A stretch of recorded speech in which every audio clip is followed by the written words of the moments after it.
Thank you very much. Thank you. Oh, here's a little something I picked up in Las Vegas. You do this. You kiss your thumb, and then you...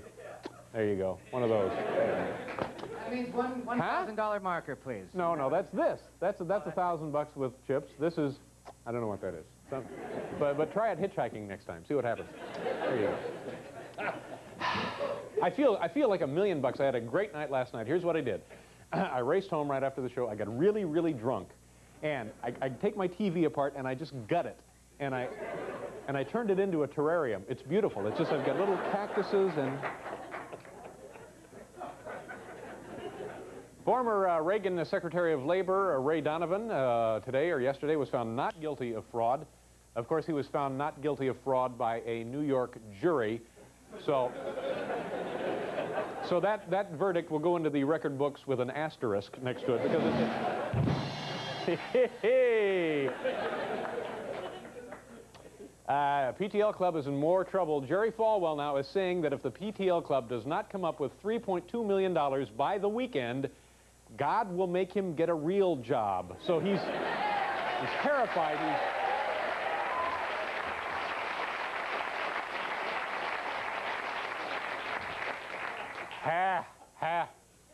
I'm a little bloated. Bloated? I had too much soda before I came out here. Did you? Yeah. Why would you do a thing like that? Well, no one was watching me, and I drank as... You see, I turn around just for a minute. I turn away for a second. I know, that's right. Somebody's got to watch me every damn minute. Every minute of the day. And well, now I'm paying the price, and yes. I'm sorry. Well, have a big burp and just get it all. Oh, I would never do something like that to our wonderful studio audience, not to mention the hundreds of home viewers.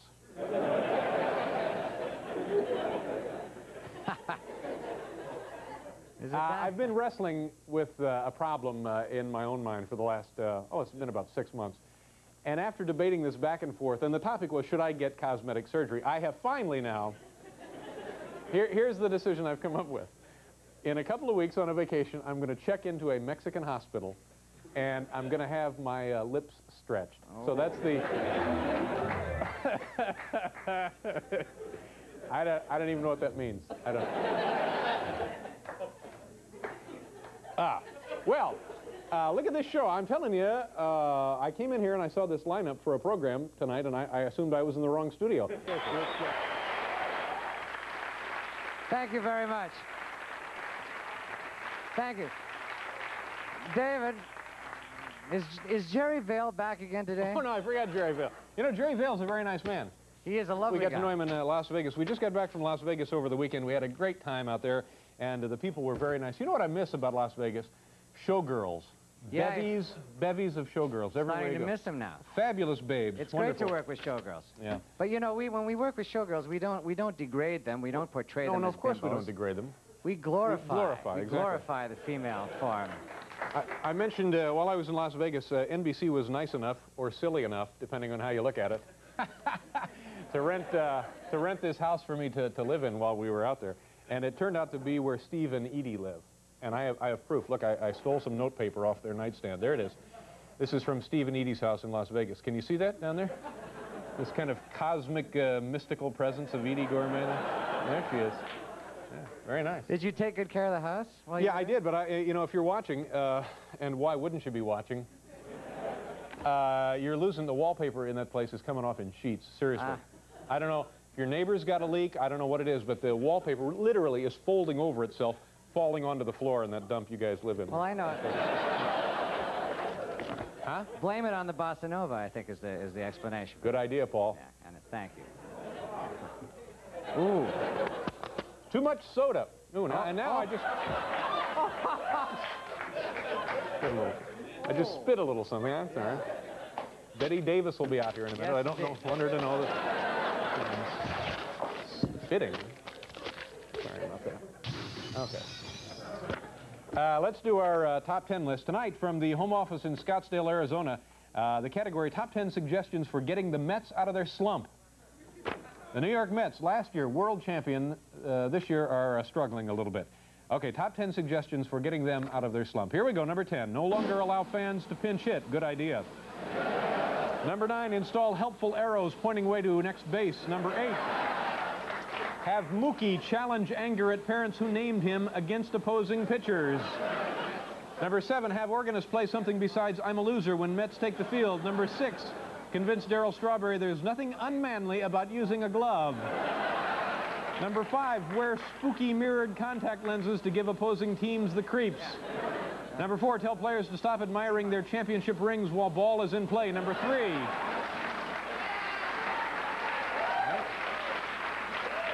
pitchers should stop taking signals from stadium vendors. Number 2, phase out traditional dugout sluts. And number 1, eliminate pep talks from Rex Reed. That'll do it.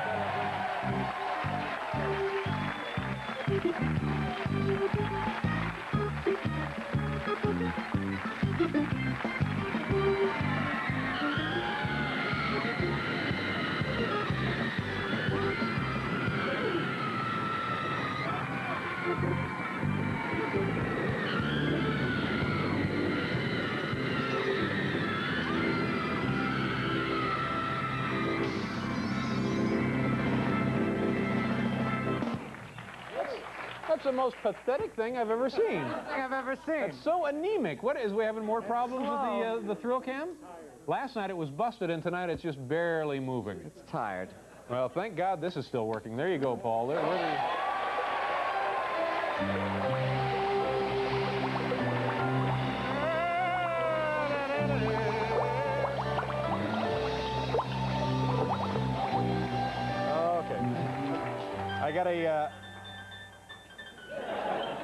I got a great gambling story to tell you, but I don't have time. Oh, come on, hit us with that. You promised us last night. We're so no, I can't, because we have such a big show, and we want to make sure everybody gets out here. It's going to be a great night. But tomorrow, can you come back tomorrow?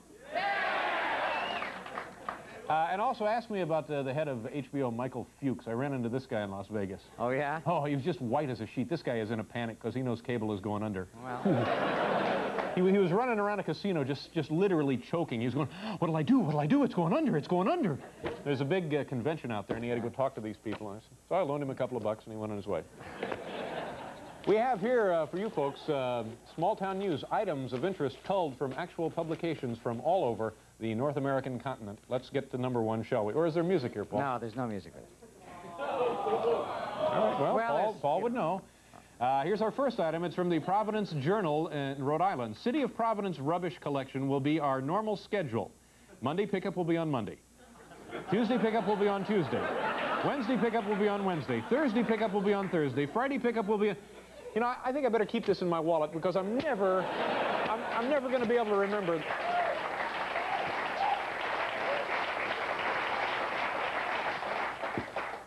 Number 2, this is from the Thrifty Nickel in Northern Virginia. Thrifty Nickel is the fastest growing want ads paper covering Northern Virginia. We are the lowest form of advertising media. And believe me, the home shopping network is green with envy. I had too much soda. From the Raleigh Times, North Carolina, Bill Nethery, kneeling, plays the part of a mushroom growing out of a dead log, played by John McMinn in a lesson from Project Learning Tree. Can you see that? There it is. Seriously, do you suppose these guys have ever had a date? I'm just, you know.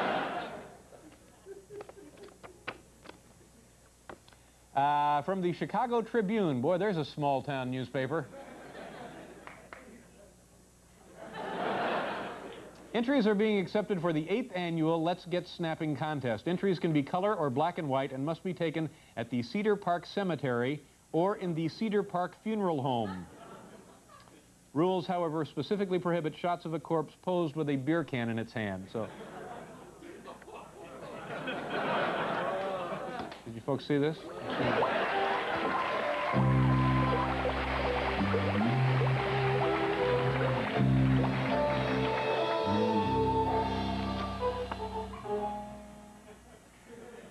This is the Public Opinion, Westerville, Ohio. Clown Ministry at Grace Chapel. Pockets the Clown will be the special host for Junior Church every Sunday in May. Pockets is Central Ohio's first professional clown ministry. First professional clown ministry. Well, geez. Apparently this guy has not been reading the newspapers lately.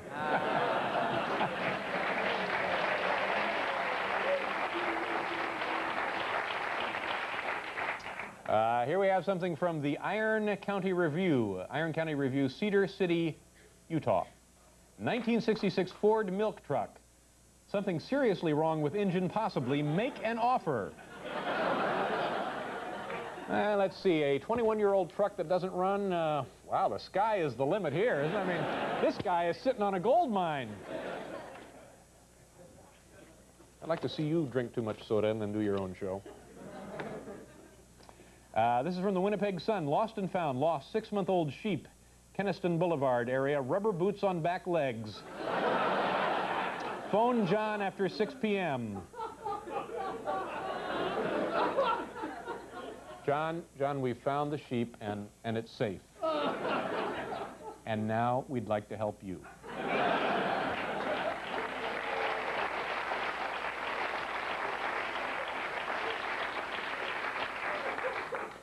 This is from the University Herald North Central Outlook, Washington State. We apologize to our readers and the Bethany Lutheran Church for a typo, which appeared in last week's issue, 8:30 to 10 a.m., Easter breakfast, no resurrections necessary. They call it a typo. I call it a miracle.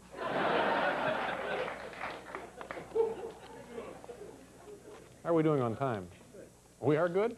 Oh, well. Do a couple more then. La Mesa, California. Some publication in La Mesa, California. Personal ad. Seeking families to hose foreign high school students for 1987-88 school year. Well, you know,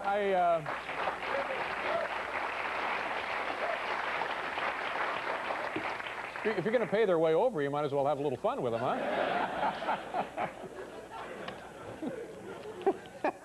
What? Hello. How are we doing? It is the last one. How did you know? Well, that's right. It's the last one. But perhaps for a minute there you were clairvoyant. But it is. It's the last one. Or is that just wishful thinking on your part? No, it's the last one. Gosh, we have so much fun here in TV land. Let's see if we can't get them to change the name of this building to TV land. Yeah, the Rockefellers will go along with that, won't they? Oh, sure they will. They love a good joke, those people. Somebody type up that proposal and we'll get it out tomorrow, will you? This is from the Garden City Telegram in Kansas. It's an ad for a rototiller and operator. $7 an hour for soft, $15 an hour for hard. Coincidentally, these are the same rates offered by Joan Collins. Thank you very much, ladies and gentlemen. There's a perceptible buzz here in the studio. Everyone affiliated with the program is quite excited about the appearance of our next guest. Truly one of the great actresses of the American screen. This woman has appeared in more than 100 motion pictures. She has been nominated for 10 Academy Awards and won 2 of them. She has now written a best-selling book entitled This and That, and there it is, right there. Ladies and gentlemen, please welcome Bette Davis.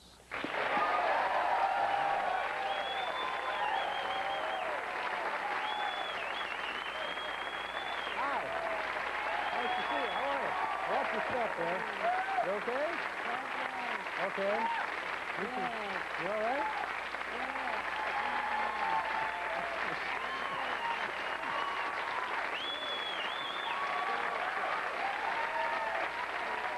Thank you. You okay? All right.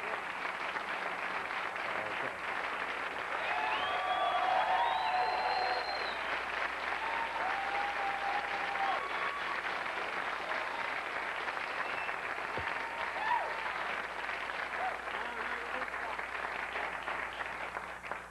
Fasten your seat belts. It's going to be a bumpy night.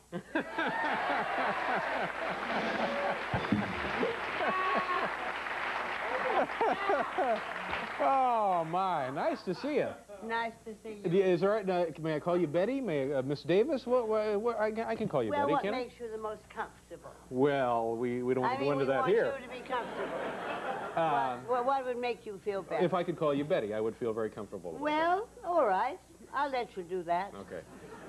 Is there anything we ought to know about your hat and your dress?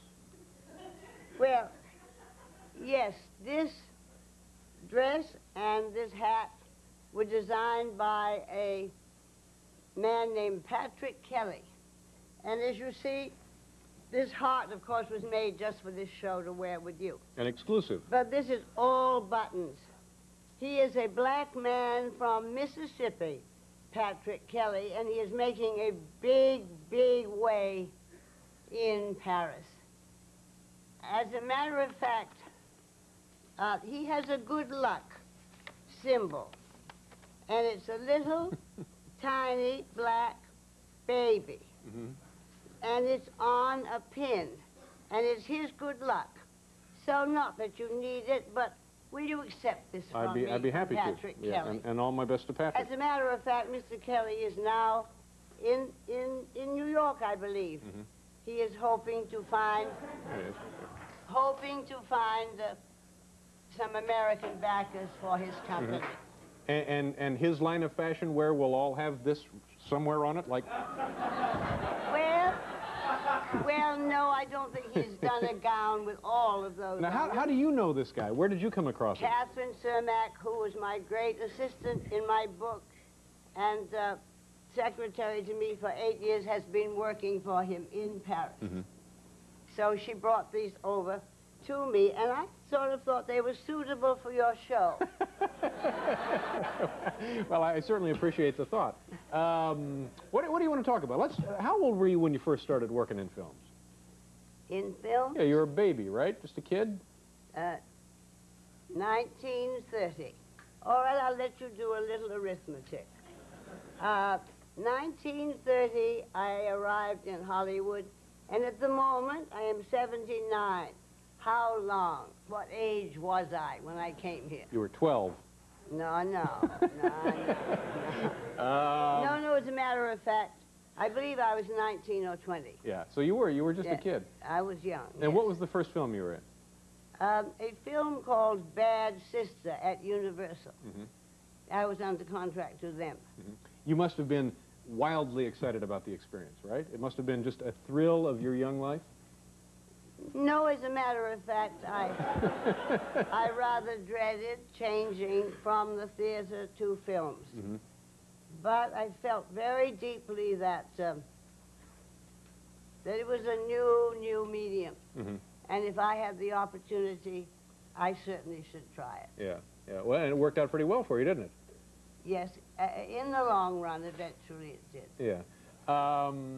And who were some of the people that you worked with and palled around with? Friends, buddies, who were people you didn't like? Maybe that's a better way to... Oh, I wouldn't think of answering that. Why not? Well, I just don't advertise people I don't like. All right, well... I have only talked about 2 people in films in all these many, many years. The first was Miriam Hopkins, who was a real... Well, I guess, on your show, who was a real one.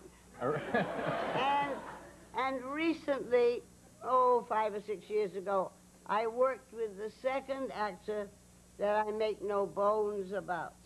And as a matter of fact, I believe it's in the book. And I'm perfectly happy to tell you that Miss Dunaway is the most difficult woman to work with in the world. Yeah. Yes. Well, we have a little surprise for you. She's here tonight. Faye, can you come on out? Faye. I will tell you something. Did she know I was also on this show? She's not here. I know that's a joke. But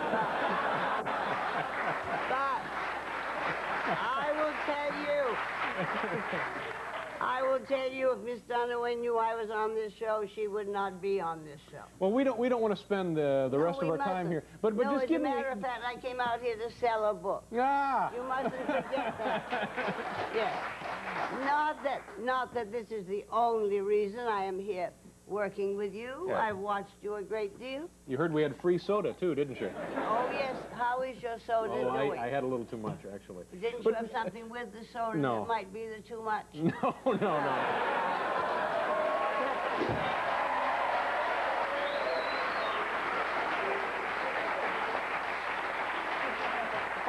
Think you're pretty smart, don't you? Well, I never given a lot of thought to that. But if you say I am, marvelous.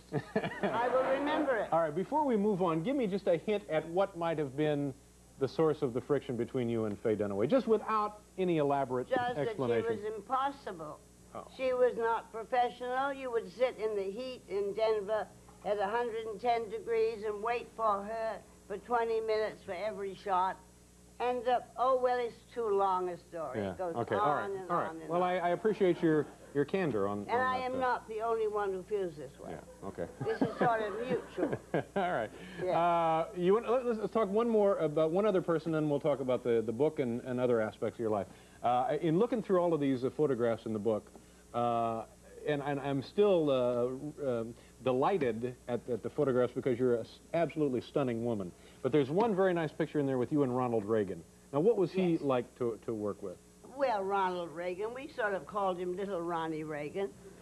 And he was a contract player at Warner Brothers, and I was. And I think the one time I worked with him was Doc Victory. He was my very rich Long Island beau. Yes. So what do you want me to go on? On from there? Well, was he nice? Did he have any Very nice. trouble very with nice. his memory in those days? Very nice.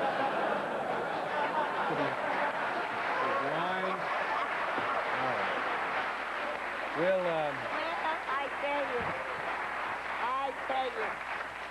I tell you, he had a very short part, so he couldn't possibly have... He couldn't have forgotten that. Impossible. Okay, we're gonna do a commercial, then we'll come back and chat some more. Okay? Yes. All right, we'll be right back here, folks. All right, we're back here with Bette Davis. May I take over for one Sure, more go right second? ahead. I'll be careful not to do too much, but Catherine Cermak, this book is dedicated to her, my wonderful assistant for 8 years. And she is on the back cover with me. You want to show the And picture? so I would like to show the back. I would like to show the back. There is Catherine Cermak. Yeah. My, as you How did you know, two get reading together? the book, she was my lifesaver. How did you get together? From an agency. Talent agency? Talent agent. Yeah. I don't know what kind of, yes, I suppose secretarial type agency. Oh, I see. She came in as a temporary to help. No, she just came in for an interview. I see. And been About with you ever 8 since. or 9 years ago. What is your... Now she lives in Paris and has gone on with her life. But she was a friend indeed. Yeah. Friend indeed. What is your day like now? What time do you roll out of bed in the morning? Well, I wasn't conscious of rolling.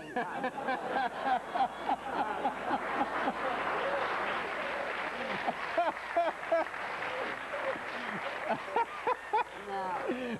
Well, having gotten up all those years at sort of 5 and 6 and 7 o'clock, oh, well, I rather like to sort of wait to roll till about 9 or 10 o'clock.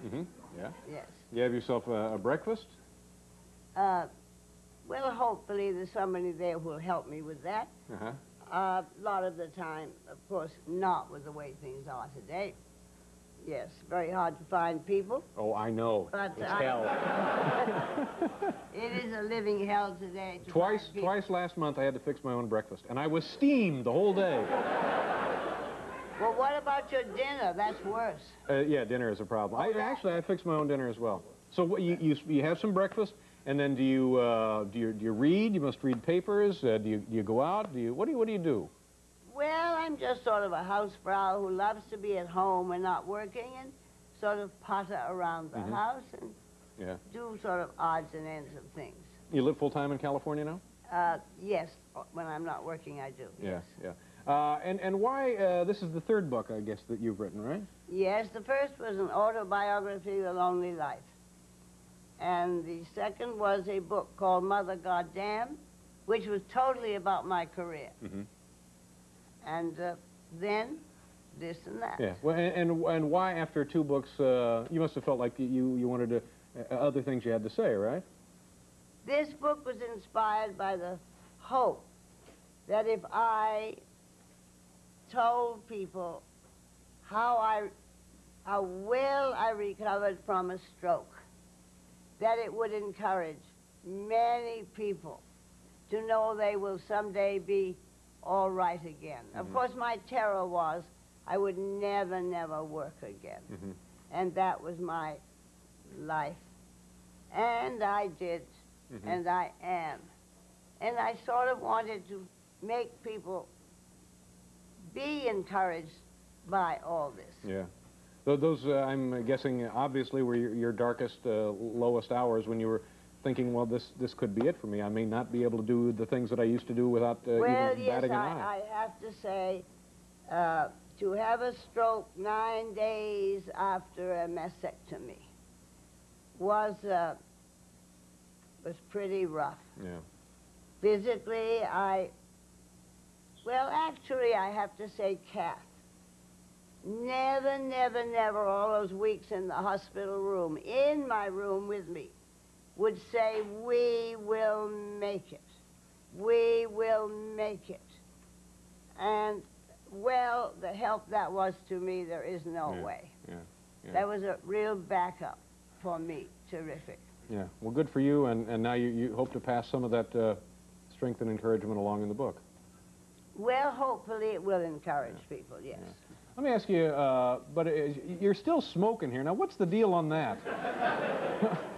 How long have you been Well, smoking? I wouldn't have any career left if I didn't smoke, I don't think. Let me ask you about the trick in the movie with the guy lighting the two cigarettes and passing one back to the yes, babe. Paul thought of Yeah. that. Henry That was thought of that. his actual idea? That was his actual idea. Yeah. He was getting so all mixed up, lighting his and lighting one for me, and he suddenly said, why don't I light two at once? Yeah, yeah. Isn't it funny how something like that will be remembered?